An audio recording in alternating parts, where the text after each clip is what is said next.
काश मैं बेलपत्र हो जाऊं, काश मैं बेलपत्र हो जाऊं, शिव शक्ति के चरणों में समर्पित हो जाऊं, खुद को समर्पित कर दूं शिव के चरणों में, प्रेम पूर्वक हो जाऊं, प्रेम से पूर्ण हो जाऊं। काश हे भगवान मैं बेलपत्र हो जाऊं, मैं बेलपत्र हो जाऊं, मैं बेलपत्र हो जाऊं। मेरी इन लाइन से आप समझ ही गए होंगे कि आज हम बात करेंगे भगवान शिव के सबसे प्रिय बेलपत्र के बारे में। शास्त्रों में तो यहां तक कहा जाता है कि अगर आपके पास पूजा की कोई सामग्री ना हो तो केवल एक बेलपत्र शिवजी जी को बेहद ही प्रसन्न करने वाला होता है। आज के इस एपिसोड में मैं आपको जानकारी दूंगी कि बेलपत्र शिव को प्रिय क्यों है, शिव पर बेलपत्र चढ़ाने से क्या विधि है और क्या तरीका है, शिव जी पर अगर आप बेलपत्र चढ़ाते हैं तो किन बातों का आप ध्यान रखें, बेलपत्र से जुड़े हुए कौन कौन से उपाय हैं जिसे करने से शिव बेहद प्रसन्न होते हैं और हर मनोकामना को पूर्ण करते हैं। सबसे पहले आप जानिए कि बेल के वृक्ष की जड़ों में माता गिरजा, तने में महाईश्वर और शाखाओं में माँ दक्षिणानी और पत्तियों में माता पार्वती और फूलों में माँ गौरी का निवास होता है। यानी कि घूम फिर कर पूरे के पूरे बेलपत्र पर माँ पार्वती का पूरा वास होता है। बेलपत्र के पेड़ घर में हो तो नकारात्मक ऊर्जा को दूर करते हैं और घर के अंदर बुरी शक्तियों को प्रवेश करने ही नहीं देते। अगर आपके घर में बेलपत्र का पेड़ है तो चंद्र दोष आपका दूर होता है। महाशिवरात्रि वाले दिन शिवजी जी पर बेलपत्र चढ़ाने से 3 काल में जो कि पाप हो आपसे वो दूर होते हैं। यानी सुबह दोपहर शाम, सुबह दोपहर शाम अगर आप अपने पापों को नष्ट करना चाहते हैं तो तीनों ही टाइम पर महादेव पर जाकर मात्र बेलपत्र अर्पण कर दीजिए। और कहीं आप में थोड़ी सी ताकत और हिम्मत हो और उन बेलपत्रों पर आपने श्री राम लिख दिया तो ओए होए होए होए होए, खाली राम ही लिख दीजिए। बेलपत्र शिव पर चढ़ाया जाता है लेकिन इसको लेकर कई तरह की कथाएं हैं। कहते हैं समुद्र मंथन के दौरान भगवान शिव ने जब विष पिया तो उनके गले में जलन होने लगी, तो बेलपत्र के में विष का निवारण करने का गुण होता है, इसलिए उन्हें बेलपत्र चढ़ाया गया ताकि वो जहर का असर उनके शरीर पर ना हो। इसीलिए जब आप भगवान पर बेलपत्र अर्पण करते हैं तो कहीं ना कहीं हमारे प्रभु के कष्ट और तकलीफों को दूर करते हैं। मान्यता है कि तभी से भोलेनाथ पर बेलपत्र चढ़ाने की परंपरा शुरू हो गई। और एक अन्य कथा के अनुसार बेलपत्र की 3 पत्तियां होती हैं। भगवान शिव के 3 नेत्र हैं और उसके प्रतीक हैं, यानी कि शिव का ही रूप है, इसलिए बेलपत्र उन्हें अत्यधिक प्रिय है। लेकिन जब भी शिव पर बेलपत्र अर्पण करें तो वो 3 की संख्या में ही करें। हाँ, कई बेलपत्र होते हैं जो 4, 6, 5 के रूप में भी आते हैं, किस्मत वालों को मिलते हैं। और बेलपत्र जब भी शिव पर अर्पण करें अखंडित बिना टूटा हुआ करें। शिव पुराण के अनुसार बेलपत्र की उत्पत्ति का जो संबंध है वो स्कंद पुराण में वितरित मिलता है, मतलब उसका विस्तार से वर्णन मिलता है। कथा मिलती है कि एक बार देवी पार्वती अपनी ललाट से पसीना पोंछकर हाथ से छिड़क दिया, जिसकी कुछ बूंदें जो है मदार के पर्वत पर गिरी। मान्यता है कि उन बूंदों से एक बेल का वृक्ष उत्पन्न हुआ और कहा जाता है बेल वृक्ष के कांटों में भी कई शक्तियां समाहित हैं। मान्यता ये भी है कि देवी महालक्ष्मी का वास इसमें होता है। जो श्रद्धालु शिव पार्वती की पूजा बेलपत्र अर्पित करते हैं उन्हें भोलेनाथ और माता पार्वती का विशेष आशीर्वाद मिलता है। इसीलिए बेलपत्र को आप हल्के में ना लें। लेकिन आज के दौरान हम अपने पड़ोसी के घर जाते हैं, उसके बेलपत्र तोड़ते हैं और उसे महादेव पर अर्पण कर देते हैं, जो कि गलत है। अगर बेलपत्र तोड़ने हैं तो खुद जाकर पेड़ पर चढ़ें और उन्हें तोड़ें या उन्हें बाजार से खरीदें, या फिर जिस पेड़ से आपने बेलपत्र लिया है कम से कम उसके नीचे 10 रुपए तो रख दीजिए, तब उसे अर्पण कीजिए। पड़ोसी का तोड़ के अगर बेलपत्र चढ़ाएंगे तो आपको क्या फायदा हुआ। और आज के आधुनिक युग में बेलपत्र बाजार में बहुत आसानी से मिलते हैं। महाशिवरात्रि वाले दिन भगवान भोलेनाथ पर 3, 11, 21, 51 बेलपत्र अर्पण करने ही चाहिए। अगर आप ऐसा करते हैं तो मैं आपको बता दूं 1 वर्ष तक आप काशी में निवास करते हैं। कहा जाता है आपको गंगा जी का भी कल्पवास के बराबर पुण्य मिलता है। महाशिवरात्रि वाले दिन अगर आप 11, 21, 51 बेलपत्र चढ़ाते हैं तो हजारों कन्याओं के विवाह का पुण्य मिलता है।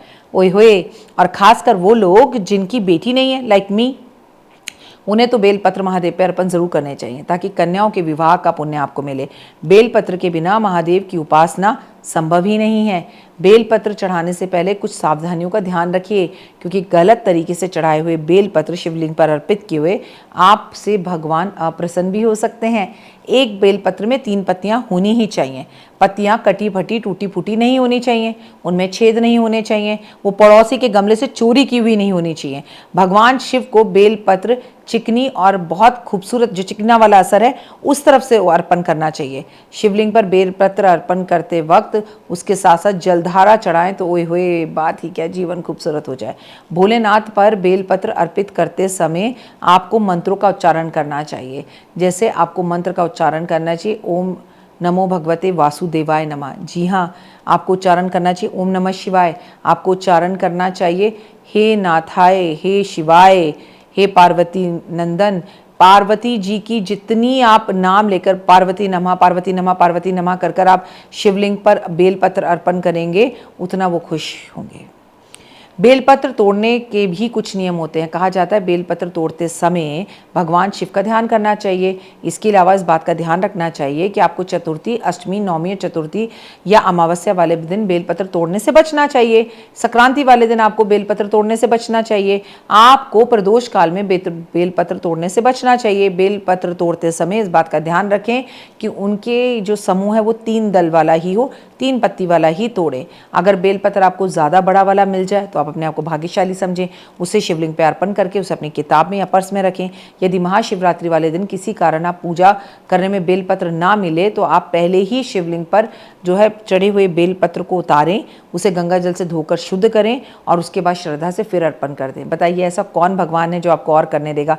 केवल देवादिदेव महादेव। जब आप शिवलिंग पर बेलपत्र अर्पण करें, पूरी पूजा करें, तो उसमें से एक बेलपत्र लाकर या कुछ बेलपत्र लाकर हरे कपड़े में बांधकर अपने घर के मुख्य दरवाजे पे बांध दीजिए, ताकि कोई कष्ट तकलीफ आपके घर में आ ही ना पाए। जब भी आप महाशिवरात्रि पर बेलपत्र भगवान पर अर्पण करते हैं तो पूरे भाव और मनोकामना के साथ अर्पण करें। महाशिवरात्रि वाले दिन भगवान शिव की उपासना के बाद बेलपत्र के वृक्ष की पूजा करना भी बिल्कुल ना भूलें। धूप, दीप, गंध, पुष्प आदि से और दीप जलाकर और पेड़ की परिक्रमा करते हुए आप बेलपत्र की पेड़ की भी उसी श्रद्धा से पूजा करें जैसे आप किसकी कर रहे हैं? शिवलिंग की कर रहे हैं। शिवलिंग पर चढ़े बेलपत्र को अगर आप अपने धन स्थान पर रखते हैं उतार कर वापस लाकर, तो आपके घर में कभी धन धाने की कमी नहीं होती। जी हाँ, इसे आप अपने पर्स में भी रख सकते हैं। जब ये सूख जाएगा तो मुरझा ही जाएगा। महाशिवरात्रि वाले दिन घर में बेलपत्र का पौधा लाकर रखें, नहीं है तो उसकी पूजा करें। अगर आप चाहें तो किसी ब्राह्मण को बेलपत्र का पौधा इस दिन आप गिफ्ट में भी दे सकते हैं। जो व्यक्ति शिवरात्रि वाले दिन बेल वृक्ष के पेड़ के नीचे बैठकर जरूरतमंद लोगों को अन्न धन दान देते हैं या पंडित और पंडितानी को भोजन कराते हैं, ओए होए होए होए होए, उनके अगर निरसंतान है तो संतान हो जाएगी, निर्धन है तो धन आ जाएगा, कर्जे में है तो कर्जा उतर जाएगा। कर कर देखिए। जीवन की समस्याओं को समाप्त करने के लिए बेलपत्र के पेड़ के नीचे थोड़ी देर ज़रूर बैठना चाहिए। और अगर आप उन खुशकिस्मत लोगों में से हैं कि आपको एक ऐसा बेलपत्र का पेड़ मिल गया है जिसके नीचे शिवलिंग की स्थापना है, तो वहाँ जाकर दीपक ज़रूर जलाइए। यदि आपके पास पैसा नहीं टिकता और आप तुरंत खर्चा कर देते तो हर सोमवार को बेलपत्र भगवान पर अर्पण करना शुरू कर दीजिए। मात्र 5 बेलपत्र, आपका जीवन धन्य हो जाएगा। और जब महादेव पर बेलपत्र अर्पण करें तो नंदी पर भी जरूर करें। अगर किसी बड़ी बीमारी से आप फंसे हुए हैं तो आप 5 बेलपत्रों का महा उपाय करें। 1 बेलपत्र आपको रखना है महादेव के ऊपर चढ़ाना है, 1 बेलपत्र आपको जो है गणपति जी पे अर्पण करना है, 1 बेलपत्र आपको नंदी पे अर्पण करना है और बाकी के बच्चे ये 2 बेलपत्र जो है शिव जी का जो मंदिर है उसकी चौखट पे दाएं और बाएं लगाना है। कर देखिए, पीछे मुड़कर मत देखिएगा। कैसे ज़बरदस्त इसके रिजल्ट आते हैं और हर मनोकामना पूर्ण होती है, सेहत बड़ी हो जाएगी। यदि किसी के बाल निरंतर झड़ रहे हैं, चेहरे पर निखार नहीं है, बेलपत्र का ये उपाय बड़ा कारगर सिद्ध होगा। यदि बाल झड़ने की समस्या बहुत ज़्यादा है, शिवलिंग पर बेलपत्र अर्पण करें, उसके बाद वो बेलपत्र घर ले आएँ, उसे पीस कर अपने बालों में उसका रस लगाना शुरू कर दें। देखिए चेहरे पर रौनक आ जाएगी। चेहरे पर भी वो रस लगाइए और आपके बाल झड़ने जो हैं वो बंद हो जाएंगे, जो झड़ रहे थे। यदि आप अशांत हैं, कलह रहता है, कलेश रहता है, तो शिव जी पर बेलपत्र अर्पण कर उसे अपने घर के मुख्य दरवाजे पर लाकर टांगिए। नकारात्मक ऊर्जा जो है वो खत्म हो जाएगी। परीक्षा में अगर आप सफल नहीं होते तो अपने जेब में एक बेलपत्र शिव जी पे अर्पण करके शिवरात्रि वाले दिन अपने साथ लेकर जाएं। शिव मंदिर में अगर शहद से लगाकर बेलपत्र अर्पण करें तो जिससे भी आप प्यार करते हैं वो गिरता हुआ आपके पैरों में आएगा। उसने आपको ब्लॉक भी कर रखा है तो ब्लॉक से भी खुल देगा। संतान प्राप्ति के लिए भी बेलपत्र का 1 लोटा देसी घी लें और उसमें थोड़ा सा गंगा जल मिलाएं, उसमें रखें एक बेलपत्र और आप ओम नमः शिवाय करते हुए महादेव पर अर्पण कर दें शिवरात्रि की रात को। और थोड़ा सा घी जब उसमें से शिवलिंग से नीचे आ रहा हो उसे उठा कर लाएँ कटोरी में, और ऐसी महिला जिसे संतान नहीं हो रही उसके पेट पर उसकी मालिश कर दें। आप ऐसा लगातार कर देखिए आपके जीवन में आत्मबल आत्मविश्वास कैसे बढ़ेगा। और शिवलिंग पे बेलपत्र अर्पण करते रहें और खूब खुश होकर आप बहुत उत्साह के साथ शिवरात्रि बनाएं। फिलहाल दीजिए इजाज़त मुझे और मेरे इस पूरी टीम को।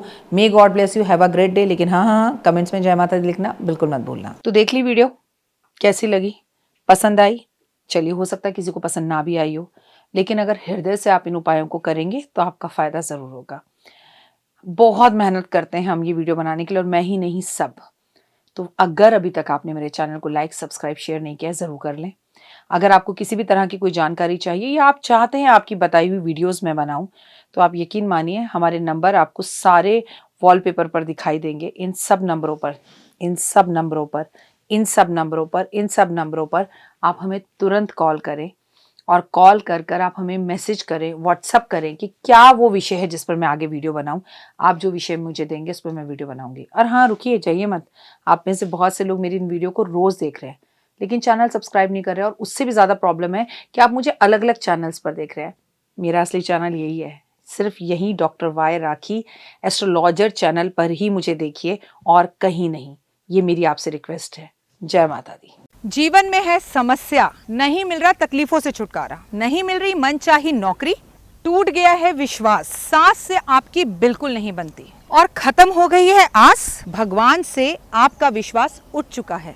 टैरो के 78 कार्ड खोलेंगे भविष्य का राज। सरकारी नौकरी से हैं आप कोसों दूर, कुंडली जगाएगी कुंडली जागरण, कुंडली बताएगी आपका भविष्य। ऊपर से ये जादुई हवाएं, ऊपरी हवाएं, जादू टोना तंत्र विद्याएं, पति पत्नी और वो, करना होगा खुद पर विश्वास। दीजिए मुझे भी एक मौका, अपनी कुंडली दिखाइए, टैरो कराइए, लेकिन अपनी जिंदगी को जल्द बदलवाइए। मैं हूं डॉक्टर वाई राखी।